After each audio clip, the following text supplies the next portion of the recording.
মানে বের করতে পারতেছি না। এই হচ্ছে আমাদের 20 মিলি ব্লকটা, এটা জাস্ট আপনারা রডের ভিতরে দিয়ে দিবে। এই যে টোটাল ছাদে দেওয়া হয়েছে, এরকম আমরা চেষ্টা করি। আমরা যদি এখানে আমাদের বাসার যে ওনার আছে, ওনার সাথে একটু কথা বলি। আসসালামু আলাইকুম। স্যার, আপনি তো ওই প্রথম ছাদেও আমাদের ব্লকটা দিয়েছেন, এখন হচ্ছে দ্বিতীয় তলার ছাদ।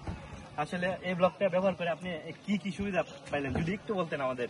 এই ব্লকটা ব্যবহারের সবচেয়ে বড় সুবিধা হয়েছে যে ব্লকটা যে আমরা বসাচ্ছি লোহার নিচে, হ্যাঁ জি জি, সেখানে আগের হাতের বানানো যেগুলো ব্লক খুবই দুর্বল ছিল, ওইগুলো বসানোর পর আপনার যখন বাইরে হ্যাঁ তখন ভাঙেও যেত প্লাস পয়রাও যেত।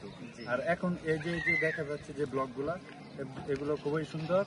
আবার এটা বসাইলে আপনার ভাইব্রেট করে না, প্লাস এটা যেখানে বসানো হয় তাদের ব্যালেন্স থাকে, প্লাস ছাদগুলো আপনার ফুলের মতন সুন্দর দেখা যায়। এটা হচ্ছে সবচেয়ে বড় সুযোগ সুবিধা। ইনশাল্লাহ আমরা এটা আসলে চেষ্টা করছি কি, আসলে আগে তো আমরা বালু দিয়ে বানাইতাম, বালু দিয়ে বানাইলে দেখা যাচ্ছে এটা পিএসআই থাকতো কম, স্ট্যান্ড কম, ভেঙে যেত।